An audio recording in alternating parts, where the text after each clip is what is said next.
It's the all-new Magic 107.3. My name is Evening. I have a special guest on the line. You know her as Tiffany on HBO's Insecure.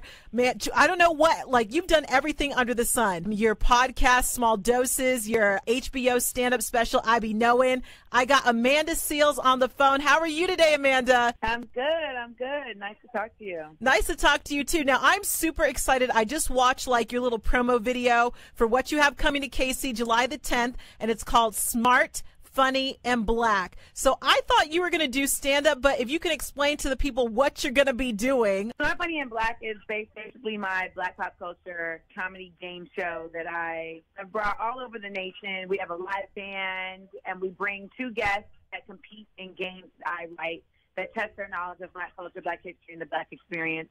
And we basically just take Black culture to church. I mean, it is an hour-and-a-half to 2-hour-long show where we sing all types of classic records.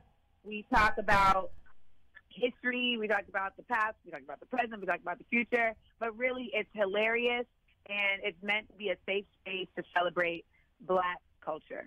So you created this because you said that you were tired of the negative imagery of Black people in the media. What is one specific moment that stands out to you where you were like, okay, I'm just going to go ahead and do this, and I'm taking this in my own hands to create something like this? What was the moment? There wasn't any necessarily pivotal moment as much as simply just the just growing number of examples of seeing, especially, young Black people that are terrorized by the police and their images being positioned as thugs or as dangerous, et cetera. Never seen as victims, but always seen as villains.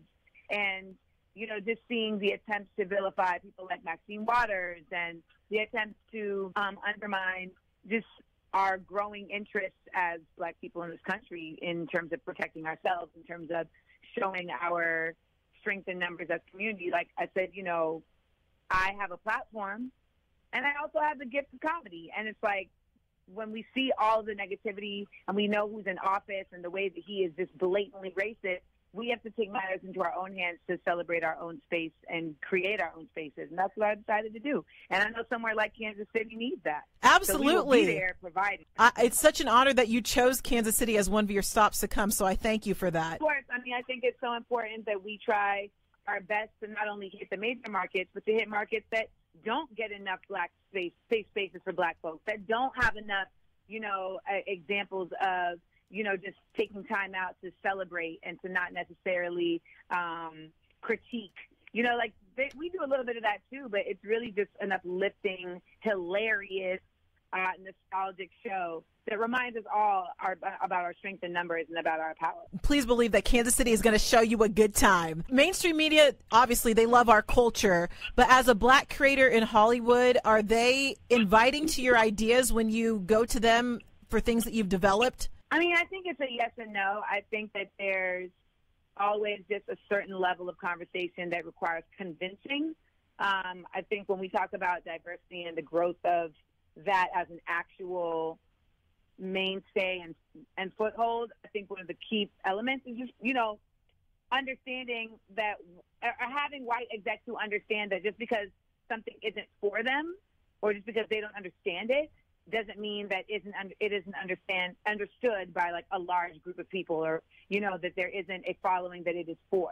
Mm-hmm. It just seems like there's always this uphill battle of like, oh, well, if we don't get it, then like who will? And it's just that's just a product of privilege to think that way, right? And it's just kind of like, well, there were so many things growing up that I was not necessarily a part of in terms of like, American culture or white privilege that I had to adapt to, mm-hmm. By nature of just needing to elevate. And I talk about that in my special as well, just like the different ways that we have to adjust in spaces that are not even acknowledging or aware of other cultures or ethnicities, right? Like mainstream is considered to be like specific things that may relate only to people who have access to privilege. Mm-hmm. Well, if you don't have access to privilege, then you got to kind of like figure that out. You know what I'm saying? Or if you don't have those common threads, then you have to just kind of like do your best to get to the bottom of it. And I think I find a lot of humor in that, and I like to definitely put that on stage. But with Smart, Funny, and Black, we create a space where it's a lot of just normalizing the stuff that Black folks have had to create for ourselves and the spaces that we've had to endure. I grew up in the suburbs, and I felt like when I bring my white friends out to things where there are a lot of Black people, sometimes they'd be like, oh, well, sometimes we don't feel comfortable, but you have to understand how sometimes we feel. And I wanted to ask you, how were you always so comfortable sharing your opinions, especially your story as a Black woman? You don't hold back. Have you always been that way, or did you have to grow in that skin? No, I've always been that way. I think part of it is like my mother is very outspoken, and I was just never taught to be polite in the way of progress. Like, that was never something that I was taught. Like, okay, you just need to bite your tongue to make other people feel better. Say it like you mean it, right? Yeah, like it was just, I mean, I've been taught to, you know, have a certain level of tact and a certain level of class and how I deliver my messaging. And even that sometimes is like, you know, you're going to get it from the hip. And that doesn't necessarily mean I'm not being classy, but that means I'm just giving you the energy you're giving me. But I think that there's something to be said for just understanding that you have a voice and you should not have to suffer fools.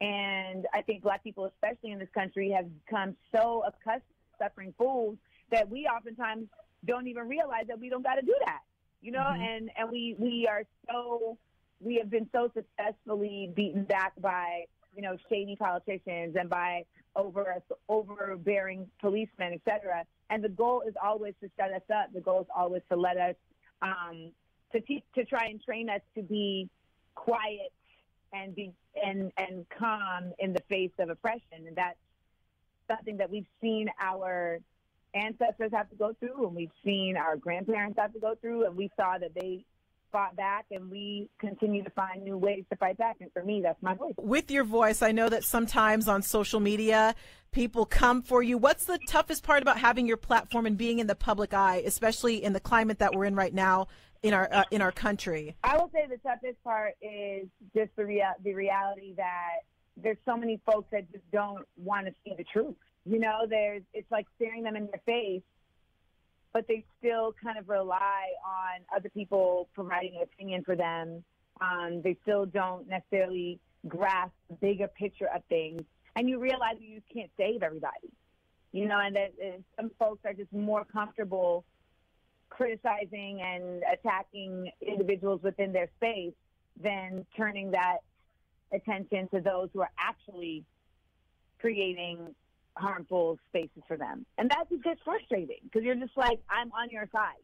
Like, I'm always irritated with the notion that people have that, like, if you're being an intellect, that you think you're better than somebody. I'm like, that's not, why are we doing that? Yeah. No, that's not the case at all. Like, at the end of the day, it's just like, how are we each being ethical and how are we looking out for each other? And I always say we're each other's business. So sometimes, you know, it may feel like tough love, but it's coming from a place of like, yo, how do we care about each other versus worrying about how we're hurting? I just think there's work to be done on, like, how do we pay attention to fixing each other from internally and working on our space internally without always pointing to the outside. And there's not enough attention paid to that. We beat each other up more than we get each other up. Sometimes social media is more, it's a great platform, but sometimes it can turn very toxic really quick. Hella quick. And you're just like, how are we doing this? Why are we doing this? You know, I never want to be that kind of person. So I think that sometimes I fall into it and I have to, like, catch myself. Like, no, not them to do it.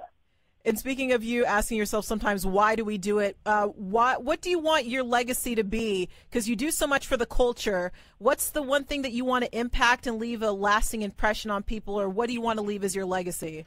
Just that I was a truth teller. Talk about it. At the end of the day, I was sincere, I was genuine, I was authentic, and I did my best to bring all of those to the fore in whatever I did, artist-wise and speaking-wise. Well, amen to that. Miss Amanda Seales, thank you so much for your time. Everybody go see her at the Uptown Theater July the 10th. It's going to be so fun. y'all. It is. Come through. Go to smartfunnyandblack.com so you can see what we do, so you can come out and have a good time with us. That video got me so hype. I'm so excited for it. We got to support things like this. Yes, you do, because that's how you get them to come back. Absolutely. Oh, drop your social media, too, before I forget. What's your social media where everyone can find you at? You can follow me at Amanda Fields and at Smart Funny and Black. Thank you so much, Amanda. See you July the 10th. All right.